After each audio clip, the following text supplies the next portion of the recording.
may nakarelasyon po ako ng 5 taon. And in those years, naging maayos naman po kami. May mga konting away, pero small issues lang po. At nagiging okay naman. Pero nalaman kong may iba siyang babae. When he cheated on me, nakipaghiwalay ako. Pagdating po sa finances, madalas pong manghiram sa akin. Ang boyfriend na ngayon ay ex-boyfriend ko na. Umabot rin po sa 150,000 ang nahiram niya sa akin nung naghiwalay kami. Nabayaran naman niya ang kalahati ng utang niya sa akin, pero 2 years na ang nakakalipas, hindi pa rin niya binabayaran ang balance. When I asked him, since nangangailangan din ako, siya pa yung nagalit and decided to block me. Nako, from all communication platforms. Ano po ba ang pwede kong gawin para po mabawi ko ang perang inutang niya sa akin? Very good question. Nako, talaga naman. Niloko ka na, inutangan ka pa, hindi pa binayaran yung utang. At upang sagutin ang senaryong legal na yan, nandito po ang ating panauhing abogado. Walang iba po kundi si Attorney Jose Antonio Miguel M. Consing, who is a junior associate lawyer of the Abol Law Firm.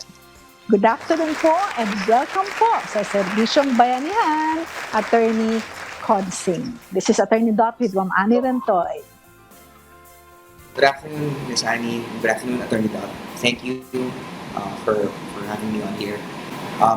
So, para po sa tanong na flash po sa screen, meron tayong step-by-step process dyan para po masingil yung utang. Now, first, yung pinakaunang pwedeng gawin ni Ms. Faye here is magsulat ng demand letter. Ang paniningil nagsisimula yan sa demanda. So, you cannot collect until you demand. If, let's say, Mr. X pays up, tapos ang problema. It's done. However, kung ayaw pa rin magbayad despite the passing of the deadline, we have to find out next kung magkabarangay si Ms. Faye at si Mr. X here. Kung magkabarangay sila, they first have to undergo the barangay justice system. Now, sa barangay justice system, ipapatawag po dyan both yung complainant at yung debtor po natin. Now, pag hindi po sumipot si debtor sa mga hearing po, then mag-i-issue na po ang barangay ng certificate to file action. After that po, should Ms. Faye decide, pwede na po siya mag-file ng small claims case against kay Mr. X. Yung small claims po is it is an expedited proceeding that is filed with the MPCs po. Mas mabilis po siya kaysa sa mga regular cases filed under the normal procedure. Ang mahalaga lang po ay ma-fill out niya po yung form na makukuha niya either online, makukuha po ito sa website ng Supreme Court, or pwede rin siya kumuha ng hard copy mula sa MPC mismo. At i-file niya po ito sa court kung saan po siya nakatira or saan nakatira yung debtor niya po. In this case, si Mr. X.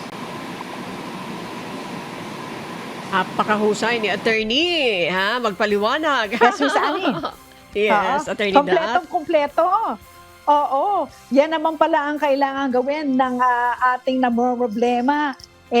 Unang-una, sabi ni attorney, demand letter. Kasi hindi ka pwedeng mag-file ng action kung wala kang demand letter. So kumuha na po kayo ng abogado na kasing galing ni Attorney Jose Antonio Miguel M. Consing.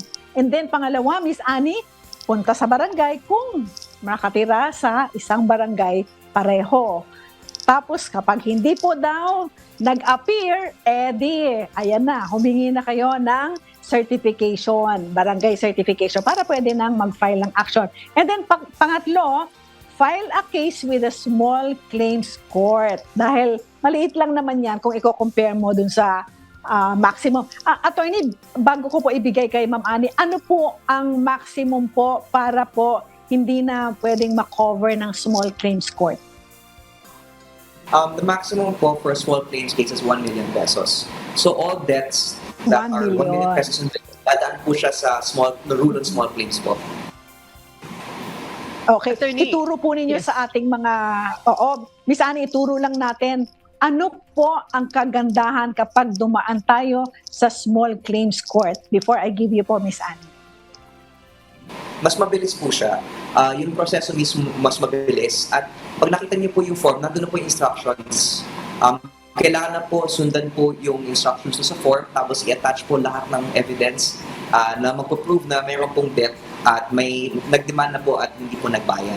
So mas mabilis po siya at yung process po nun is after the filing of the statement of claim, mag-issue po ng summons yung court pag natanggap po nito ni defendant, ni debtor, kailangan niya po sumagot. Hindi po sumagot, hindi rin siya umattest, then the claims court will base the complainant as well as the evidence attached to the said statement of claim. And pag naging final na po yun, unappealable na po siya. Okay. Attorney Dot, Oh, okay. singit po ako. Miss Annie, Attorney. yes. Opo, Opo, go may- ahead po. Okay, para again, ma-educate natin yung ating mga kababayan. Pag sinabi ng mabilis, yung proseso sa small claims court, ano po ito? Tatagal ba ng 1 buwan, 3 buwan? Ano po? Ano yung period na dapat antabayanan? At pangalawang tanong, attorney, mayroon bang mga pagkakataon, and your experience also, kung mayroon kayong eksperyensya, na sinampa nga dito sa small claims court, pero hindi naman ito pinagtuunan ng pansin ng complainant. Ano po? Anong mangyayari doon sa kaso po? Well, in terms of timeline po, mabilis na po pag mga 2 weeks to a month. That's much faster than the regular procedure po. Usually, yung nagiging challenge dito is yung pag-serve ng summons po. So, kailangan po talaga malaman ni complainant kung saan yung residence ni defendant in this case. Because once the summons has been properly served, then that is when the court can start moving towards the resolution of the case. Now, pag hindi po sumipot si defendant, then the court will decide on the merits based on the statement of claim and the evidence attached to the statement of claim. So, kung kompleto naman po yung statement of claim natin, there's supporting evidence to show that the claim is valid, then the court can award the claim to the complainant. Which is why, on defendant's side, kailangan niyang sumipot, kailangan niyang sagutin para may pagkakataon din siya, i-air yung side niya. Pag hindi, then sorry na lang sa kanya.